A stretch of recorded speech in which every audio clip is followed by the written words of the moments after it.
Bien, mesdames et messieurs, si vous voulez bien vous rapprocher un petit peu.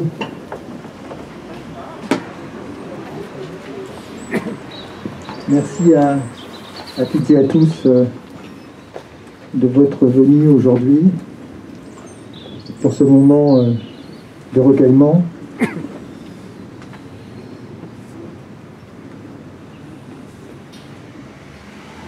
Alors vous savez, plusieurs d'entre vous étaient là à ces occasions au cours des 5 dernières années. Ça fait plusieurs fois que nous nous réunissons sur ce parvis à la suite d'un attentat. Nous étions là en janvier 2015, après l'attentat contre Charlie. Nous étions là également en novembre 2015, après le Bataclan. Nous étions là en fin juillet 2016, après Nice, après Saint-Étienne-du-Rouvray. Et nous nous retrouvons encore aujourd'hui, après l'assassinat odieux de Samuel Paty, cet enseignant qui a payé de sa vie son amour de l'enseignement et son amour pour la liberté d'expression. Je voudrais, avant que nous respections cette minute de silence, comme je l'ai fait en janvier 2015, en novembre 2015, en 2016, et qu'on se rappelle ensemble quelques principes qui régissent notre démocratie. Le premier principe, mes chers amis, c'est la laïcité. Nous avons le droit de croire, de pratiquer une religion, de croire intimement à une force intérieure, qu'elle soit juive, catholique, bouddhiste, protestante, musulmane. Nous avons le droit de la pratiquer avec nos semblables. Mais lorsque nous sommes sur l'espace public, lorsque nous sommes ensemble, eh bien, cette croyance, cette pratique, elle s'efface derrière ce qu'on appelle le vivre ensemble, cette acceptation commune de nos différences. Et c'est le deuxième principe sur lequel je veux m'arrêter. C'est le vivre ensemble. Nous partageons l'espace public alors que nous ne pensons pas la même chose. C'est vrai pour la religion, mais c'est vrai pour la politique. Nous débattons, nous ne sommes pas d'accord, nous nous opposons. Mais nous nous respectons. Toujours. Et si nous ne sommes pas d'accord, nous avons un cadre que nous nous sommes fixés pour débattre et discuter et accepter nos différences. Et c'est la raison pour laquelle nous débattons, que nous pouvons nous opposer, discuter en totale liberté. Et c'est le troisième principe sur lequel je veux m'arrêter un instant, c'est la liberté d'expression, auquel nous, Français, sommes tellement attachés. La liberté d'expression pour laquelle, je le disais, Samuel Paty est mort.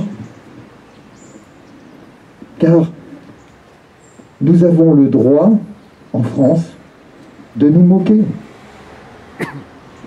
Nous avons le droit de l'écrire, nous avons le droit de le filmer, nous avons le droit de le dessiner, mais nous avons le droit de nous exprimer avec la plus grande des libertés. Cette liberté, elle s'arrête avec la frontière de la vie privée, mais avant cette frontière, cette liberté est quasiment totale. Nous la respectons et nous y sommes extrêmement attachés. Et Samuel Paty, en tant qu'enseignant, l'avait mise sûrement au niveau le plus élevé, à tel point qu'il en avait fait un cours, et que pour illustrer un cours sur la liberté d'expression, il avait pris le sujet le plus emblématique de ces dernières années, ce sont les caricatures de Mahomet. Car oui, on peut se moquer de la religion, on peut se moquer du maire, on peut se moquer du président de la République, on peut se moquer de la religion. Je le dis pour Jean-Marie. T'as raison. Et il y a des gens qui ne l'ont pas accepté. Et il y a des gens qui remettent en cause cette liberté, à tel point ils ont décidé d'empêcher la pratique de cette liberté par le sang. Et j'en arrive au quatrième point, mes chers amis, c'est le respect de tous ces principes. La laïcité, le vivre ensemble, la liberté d'expression. Moi, je suis maire de la ville, je suis citoyen français, je suis père de famille. Je demande aujourd'hui à ce que l'État fasse respecter ces principes. Nous ne pouvons plus accepter qu'ils soient remis en cause.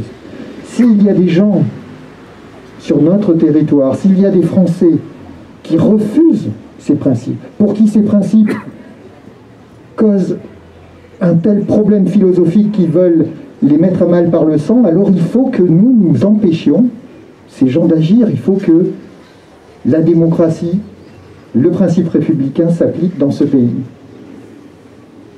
Et je vous dis aujourd'hui, oui, il faut un temps pour la compassion, pour l'hommage, pour nous rassembler et être tristes. C'est le jour. Mais après, il faut des actes. Et moi, je demande à ce que les gouvernements, je dis sciemment les gouvernements, agissent pour combattre ces gens-là. Et s'il y a dans notre pays des intellectuels, des politiques qui expliquent ou excusent ces actes barbares, il faut aussi les combattre. Car on ne peut plus accepter ça. Parce que c'est notre démocratie qui va être mise à mal. Et une démocratie, ça donne des libertés, mais ça ne doit pas être faible. Mes chers amis, avant de démarrer cette minute de silence, je voudrais vous rappeler que deux Buressois ont payé de leur vie, leur désir, leur amour de la liberté et leur volonté de servir la France. Un jeune garçon, Bataclan, en 2015, est mort pour cet amour de la liberté. Et un officier de police, en octobre 2019, il y a pratiquement un an, jour pour jour, est mort dans l'attentat de la préfecture de police de Paris, il était aussi buressois. Et je voudrais que, avec les autres victimes des attentats, avec Samuel Paty, nous ayons une pensée pour eux pendant cette minute ensemble de silence. Et puis, vous dire aussi que nous devons tous avoir une pensée pour nos enseignants qui font, comme on dit, le plus beau métier du monde, mais qui est un métier difficile, très difficile, et qui, depuis une semaine, est un métier qui peut être très dangereux. Voilà, pour toutes ces victimes, pour Samuel Paty, je vous propose que nous respections une minute de silence, mes amis.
Alors, enfants de la patrie, le jour de gloire est arrivé. Contre nous de la tyrannie, tyrannie, l'étendard sanglant élevé, l'étendard sanglant élevé. Entendez-nous dans nos campagnes, unir ces féroces soldats, qui viennent jusque dans nos bras, égorger nos campagnes. Aux armes, citoyens, formez vos bataillons, marchons, marchons, d'un sang impur, arbre de nos sillons. Je vous remercie, mesdames et messieurs. Merci de votre venue et bonne journée.